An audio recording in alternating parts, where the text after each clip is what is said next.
अस्सलाम वालेकुम, क्या हाल है आप सबके। तो आज की वीडियो में मैं आपको बताऊंगा कि कैसे एक ट्रिक मैंने सीखी है यूएस के एक जो मेंटोर है नेथन गॉस है, और वो ट्रिक मैं आपको सिखाऊंगा कि आप लोग ऑन पेज एसईओ किस तरह कर सकते हैं और कौन से अहम फैक्टर है जिनको आप इम्प्रूव करके जो है टॉप 10 रैंकिंग ले सकते हैं। यही कोई 10 to 12 में आपको ऐसे पॉइंट बताऊंगा जो कि बहुत ही अहम किरदार अदा करते हैं आपकी वेबसाइट की रैंकिंग में, ओवरऑल पेज रैंकिंग में। तो स्क्रीन पर चल के मैं आपको बताता हूँ। तो सबसे पहले आपने आ जाना है, आपके पास कोई भी एक मेन कीवर्ड है, इसके ऊपर मैंने पूरा आर्टिकल लिखा है, इसी के रिलेटेड मैं आपको बताता चलूंगा कि किस तरीके से आप लोग कर सकते हैं। अच्छा, मिसाल के तौर पर मेरे पास एक कीवर्ड है how to do on page SEO. मैं इसी कीवर्ड के ऊपर आपको फोकस करूंगा और मैं बताऊंगा कि इस कीवर्ड के ऊपर आप किस तरीके से रैंक कर सकते हैं। अब मेरा एक टारगेट कीवर्ड है, आपका भी एक टारगेट कीवर्ड होगा। मेरा टारगेट कीवर्ड है how to do on page SEO. तो मैं इसको सर्च कर लेता हूँ। तो मेरा यही टारगेट कीवर्ड है।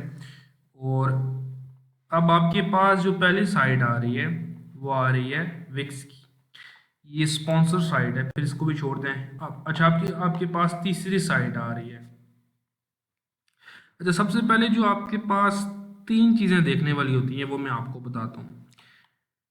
ठीक है, वो सबसे पहले मैं आपको बताता हूँ। जो भी जब सबसे पहले आप किसी भी साइट की एसईओ करते हैं ना, तो उसका सबसे पहले आपने क्या करना होता है, मैं आपको वो बताता हूँ। तो सबसे पहले आपने करना होता है टॉप 10 कॉम्पिटिटर एनालिसिस। ठीक है, टॉप 10 कॉम्पिटिटर जो भी कीवर्ड आप जिसके ऊपर रैंक करना चाहते हैं उसको आपने सर्प में चेक करना है। जब आपने चेक करना है तो टॉप 10 रिजल्ट आपके सामने ये आ गए। ठीक है, ये देखिए। अब इसमें से तीन चीज़ें चेक करनी है सबसे पहले आपने सर्च में।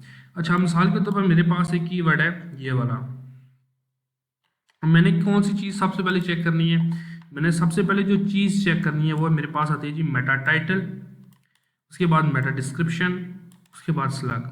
मैंने अपने जो कॉम्पिटिटर है उनको चेक करना है कि उन्होंने अपने जो ब्लॉग हैं या अपने ब्लॉग पोस्ट में किस तरीके से कीवर्ड्स यूज़ किए हुए हैं।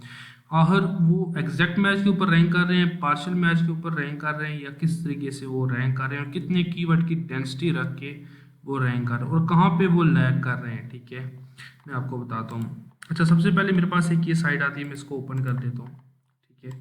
अच्छा, एक एक्सटेंशन है, मैं आपको बता दूं, डिटेल एसईओ एक्सटेंशन, ये आप डाउनलोड कर लें। ये बिल्कुल फ्री है, किसी किस्म की पेड आप सब्सक्रिप्शन नहीं है इसकी, बिल्कुल फ्री में आप इसको यूज़ कर सकते हैं।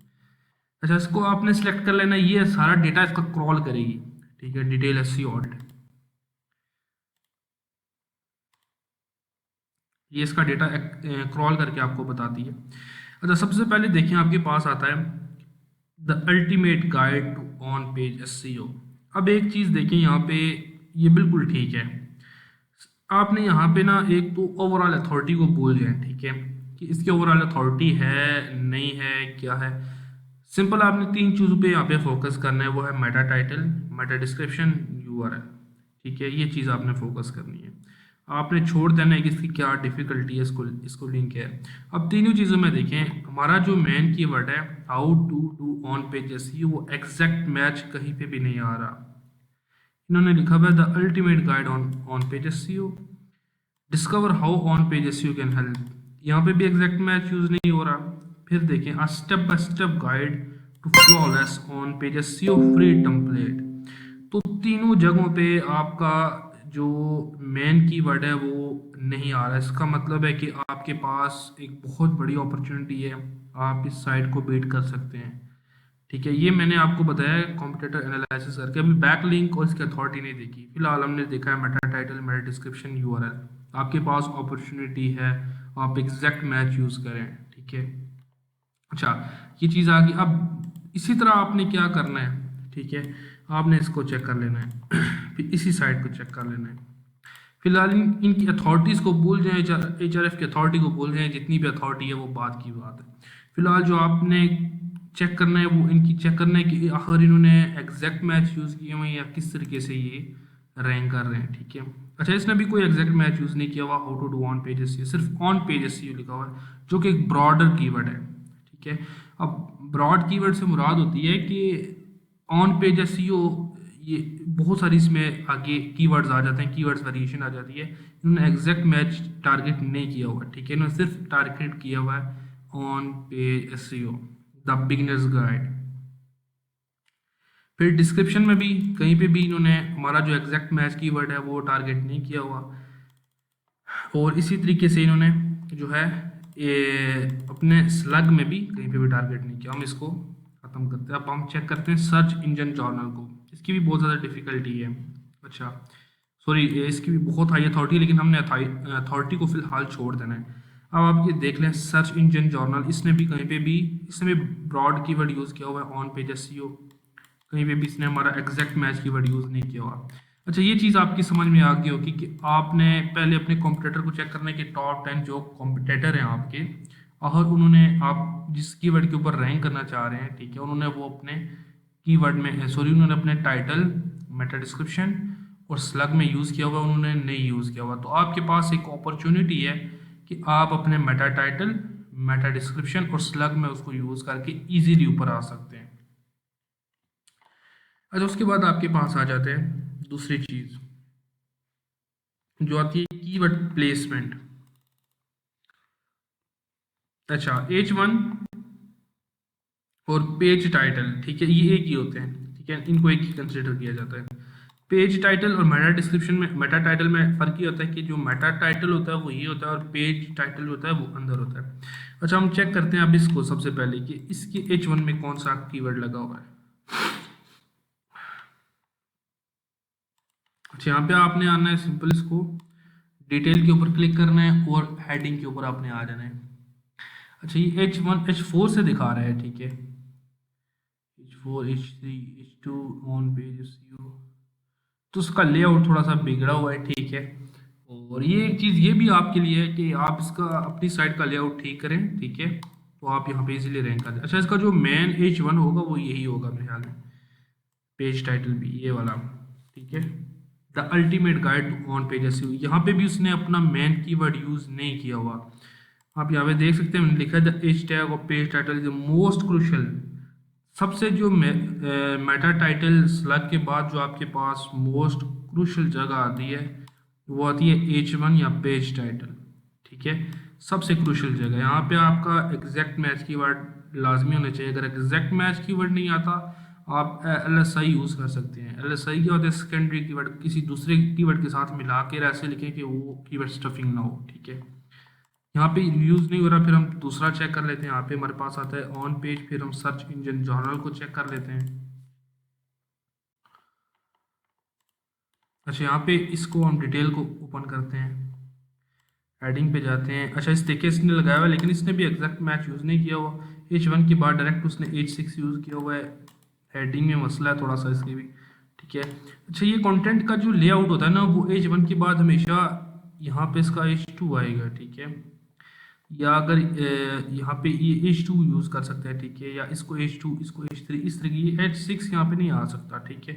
ये थोड़ा सा फ़र्क है इसकी स्ट्रक्चर में, ठीक है। फिर यहाँ पे H2 कुछ नहीं है, तो ये चीज़ें आपने ध्यान में रखनी है। तो मेन हमारा काम मैं देखना वो है कि H1 में यूज़ हुआ है हमारा main keyword how to do on page SEO, तो नहीं हुआ हुआ, ठीक है। तो यहाँ पे भी हमारे पास एक गैप है। अच्छा उसके बाद हमारे पास आता है, हम इसको भी चेक करते हैं। अच्छा ये हमारे पास आता है हेडिंग, हम इसकी चेक करते हैं, इसमें भी नहीं है, ठीक है, सिर्फ ब्रॉडर कीवर्ड यूज़ किया हुआ है ऑन पेज एसईओ, ठीक है। हमारे पास एक और जो है अपॉर्चुनिटी है कि हम यहाँ पे रैंक कर सकते हैं। उसके बाद आपके पास आता है तीसरा जो आता है कीवर्ड प्लेसमेंट इन 150 वर्ड्स, कि हमारा द फर्स्ट 150 क्रिटिकल, ये भी बहुत ज़्यादा क्रूशियल पार्ट है आपका कि आपने यहाँ पे भी यूज़ करना है, ठीक है। अपने 150 इंट्रोडक्शन के जो पैराग्राफ्स होते हैं वहाँ पे आपने एक बार अपना एग्जैक्ट मैच कीवर्ड या उसके LSI कीवर्ड आप यूज़ कर लें, ठीक है, दोनों में से जो आपको बेहतर है, लेकिन एग्जैक्ट मैच करें बहुत ज़बरदस्त है, ठीक है। अच्छा आपने आ जाना है और यहाँ पे आपने ओपन कर लेना है। अब हम चेक करते हैं कि इन्होंने यूज़ किया हुआ है कि नहीं यूज़ किया हुआ। अच्छा यही सारी चीज़ें अगर आपके पास बजट है तो आप चेक कर सकते हैं, किससे, सर्फर एसईओ से, ठीक है। सिर्फ सिंपल आपने डालना है सर्फर एसईओ में कीवर्ड और आपको वहाँ से पता चल जाएगा। सर्फर एसईओ के ऊपर मैंने पूरी जो है वीडियो भी प्ले लिस्ट भी नहीं है, आप नीचे जाकर डिस्क्रिप्शन में चेक कर सकते हैं, मैं लिंक दे दूंगा। अच्छा, आपके पास आता है 150 वर्ड्स। तो पहले जो 150 वर्ड्स है वहाँ पे इन्होंने कहीं पे भी हमारा मेन कीवर्ड यूज़ नहीं किया हुआ, सब जगह ऑन पेज एसईओ रैंक कर रहा है, ठीक है। तो ये भी ब्रॉडर नीश ब्रॉडर कीवर्ड रैंक कर रहा है, हमारा मेन एग्जैक्ट कीवर्ड कहीं पे भी यूज़ नहीं हो रहा। तो ये जो चीज़ें मैं आपको बता रहा हूँ इनका मकसद क्या है, एट द एंड आपने क्या करना है, जहां आपका कॉम्पिटिटर लैग कर रहा है या जो चीज़ आपका कॉम्पिटिटर यूज़ नहीं कर रहा, जैसे वो H1 में आपका मैन कीवर्ड यूज़ नहीं कर रहा, how to do on page SEO, अपने मेटा डिस्क्रिप्शन में यूज़ नहीं कर रहा, अपने स्लग में यूज़ नहीं कर रहा, अपने 150 वर्ड्स में यूज़ नहीं कर रहा, फिर H1 में यूज़ नहीं कर रहा, आपने हर जगह यूज़ करना है जहाँ पे वो यूज़ नहीं कर रहा, ठीक है। जहाँ जहाँ पे नेचुरली कीवर्ड फिट होता है वहाँ पे आपने करना है, ठीक है। लेकिन बहुत ज़्यादा कीवर्ड स्टफिंग नहीं आपने करनी, लेकिन नेचुरली जहाँ पे होता है, मतलब H1 में आपका आ सकता है, मेटा टाइटल में आ सकता है, मेटा डिस्क्रिप्शन में आ सकता है, स्लग में आ सकता है, तो ये चीज़ें आपने करनी है। अच्छा, उसके बाद आपके पास आता है keyword placement in body and conclusion. अब ये किस तरह चेक करना है आपने, मैं आपको बताता हूँ।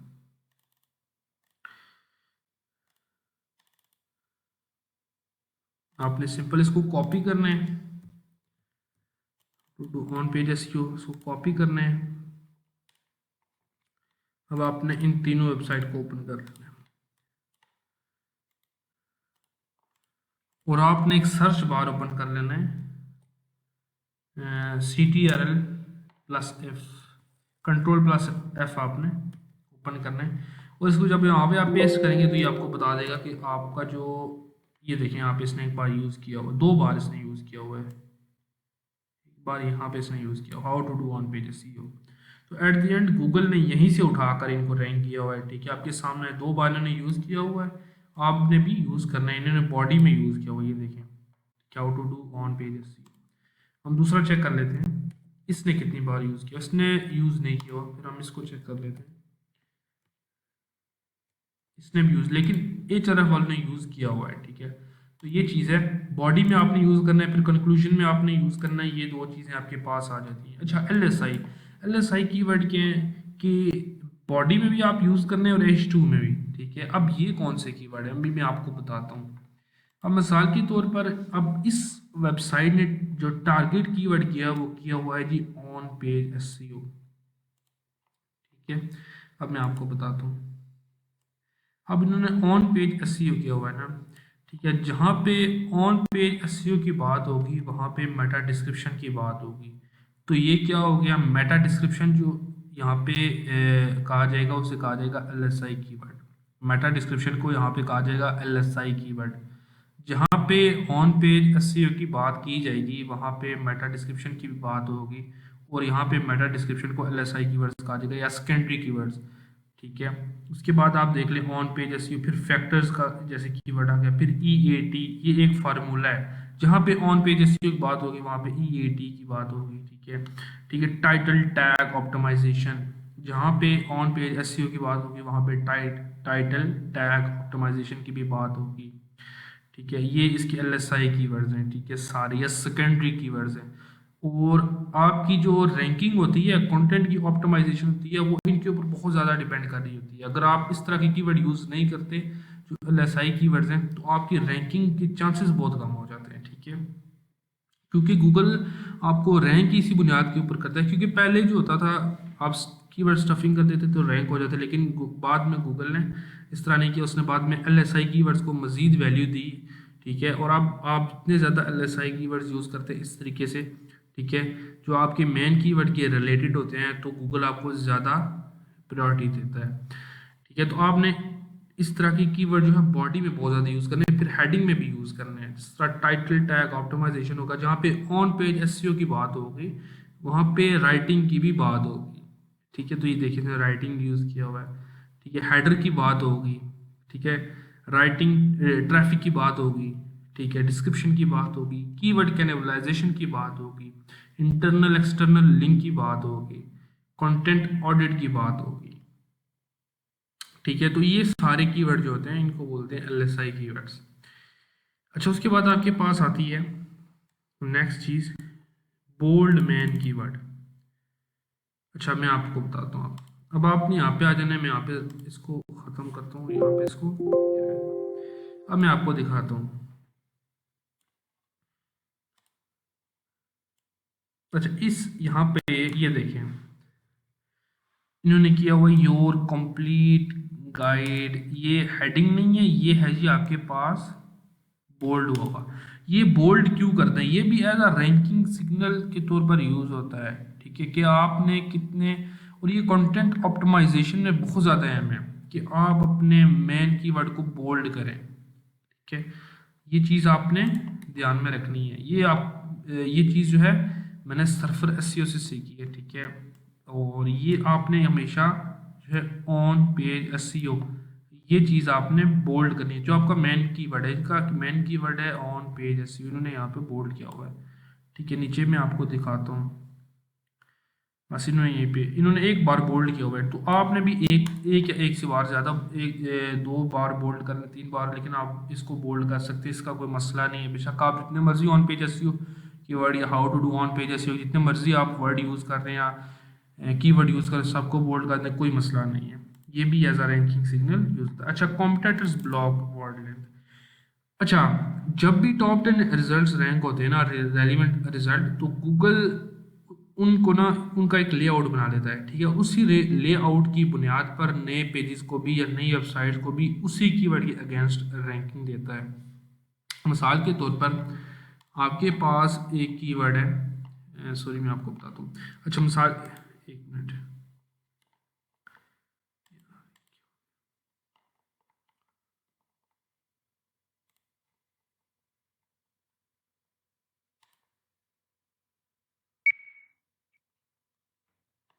अच्छा जो कॉम्पिटिटर की जो लेंथ होती है ना वर्ड की, वो भी आप चेक कर सकते हैं विद डिटेल एसईओ ऑडिट। इसको आपने ओपन करना है और नीचे आ जाना है, ठीक है। इस बंदे ने लिखा हुआ है 1500 वर्ड का आर्टिकल।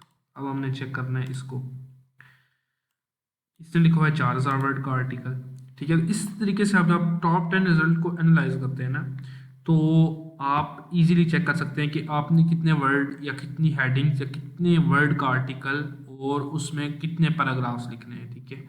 तो अगर आपने इजीली चेक करना है तो सरफर एसईओ के थ्रू चेक कर सकते हैं। मैंने डिस्क्रिप्शन में लिंक दिया हुआ है, आप मेरी प्लेलिस्ट जाकर देख सकते हैं, ठीक है। तो ये भी एक रैंकिंग स्किल के तौर पर यूज होता है कि आपने जितने आपके कॉम्पिटिटर ने वर्डिंग लिखी है, आप उसी के ही रिलेटेड लिखे हैं। मिसाल अगर मैं 1500 लिखा था, आप 15, 1600, 1400, 1800, 1700 इसी वर्ड के रिलेटेड ही आर्टिकल लिखें, ना कम लिखें ना ज़्यादा लिखें। पहले ये होता था कि आप लंबा आर्टिकल लिखते थे रैंक होता था, लेकिन अब ये ऐसा नहीं है, ठीक है। आप आपकी जो टॉप 10 कॉम्पिटिटर है, आपने उनकी एवरेज को निकालना है और इस एवरेज के रिलेटेड ही आपने उसी के नज़दीक ही आपने आर्टिकल लिखना है। उसके बाद आपके पास आता है बैक लिंक। अच्छा बैक लिंक एक होता है, एक होते हैं आपकी जो एग्जैक्ट यूआरएल को हिट कर रहे होते हैं, और एक बैक लिंक होते हैं जो कि आपकी ओवरऑल डोमेन अथॉरिटी को हिट कर रहे होते हैं, ठीक है। अच्छा बैकलिंक और ये चीज़ बैकलिंक तो आपको पता है, लेकिन एक चीज़ आपके पास आती है एंकर टेक्स्ट। एंकर टेक्स्ट बहुत ज़्यादा ज़रूरी है।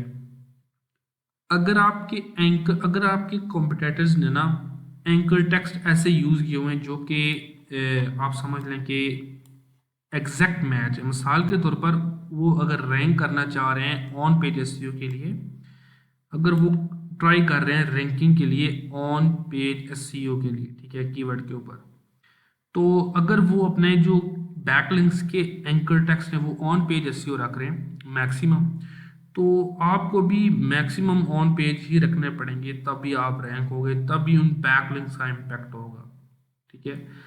ये चीज़ है, एंकर टेक्स्ट बहुत अहम है, ठीक है। अगर आपके कॉम्पिटिटर जो है ज़्यादातर ऑन पेज एसईओ के anchor text exact match anchor text रख के बैकलिंक ले रहे हैं, तो आपने भी एग्जैक्ट मैच रखने पड़ेंगे, ठीक है, तभी आप रैंक करेंगे, ठीक है। ये चीज़ है, ठीक है। ये ट्रिक जो है ये भी मैंने जो है नथन गॉर से सीखी है, ठीक है, क्योंकि मैं उनकी कंसल्टेशन जो क्लासेस होती हैं जो फ्री में वो प्रोवाइड करते हैं, अगर आपने फ्री में लेनी है तो आप भी जा सकते हैं उनकी वेबसाइट के ऊपर। इसी तरह एक और बहुत बड़े एसईओ एक्सपर्ट हैं जिनसे मैं खुद क्लासेस लेता हूँ, वो है मैट टिगिटी, आप उनसे भी ले सकते हैं, वो भी फ्री में क्लासेस देते हैं, ठीक है। दोनों क्लासेस पेड भी हैं, फ्री भी हैं, ठीक है। फ्री में भी वो वेबिनार्स देते हैं, ठीक है। उसके बाद आपको जूम के ऊपर बहुत सारे बंदे होते हैं, ठीक है, उनको क्लासेस देते हैं, आप वहाँ पे भी जाकर ज्वाइन कर सकते हैं, ठीक है। अच्छा, उसके बाद आपके पास एक और जो आता है रैंकिंग, वो आता है कि पेज स्पीड, ठीक है। अगर आपकी जो ओवरऑल वेबसाइट की स्पीड है, ठीक है, वो ठीक नहीं है, ठीक है, तो आप टॉप 10 में रैंक नहीं कर सकते। बहुत अहम रैंकिंग सिग्नल है, ठीक है। अगर आपने टॉप 10 में रैंक करना है, आपकी वेबसाइट की स्पीड बेहतर होनी चाहिए। और स्पीड आपने एक बार ऑप्टिमाइज़ की, फिर वो मतलब 2-3 मंथ चलती रहती है, फिर आपको ऑप्टिमाइज़ करने की ज़रूरत नहीं होती। फिर जब आप उस पर ज़्यादा काम करते हैं, वेबसाइट को पिक्चर्स अपलोड करते हैं, फिर डाउन चली जाती है। लेकिन एक बार आप अपलोड करते हैं, 2 से 3 मंथ ईजीली वेबसाइट आपकी निकाल जाएगी। उसके बाद आपके पास आता है मीडिया रिच।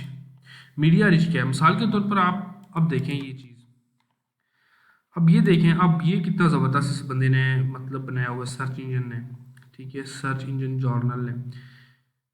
और अगर इसी के अगेंस्ट, ठीक है, इसी के अगेंस्ट अगर मैं एक पेज बनाता हूँ, और वो पेज बिल्कुल सिंपल सा होता है, ठीक है, सिंपल सा लेआउट, सिंपल सा इंफॉर्मेशन, कोई उसके ऊपर इस तरह का कोई इन्फोग्राफिक्स, कोई चैप्टर्स, कोई इस तरह की चीज़ नहीं है, ये जिस तरह ये चीज़ है, तो गूगल हमेशा इस पेज को रैंक करेगा, ना कि मेरे पेज को, ठीक है।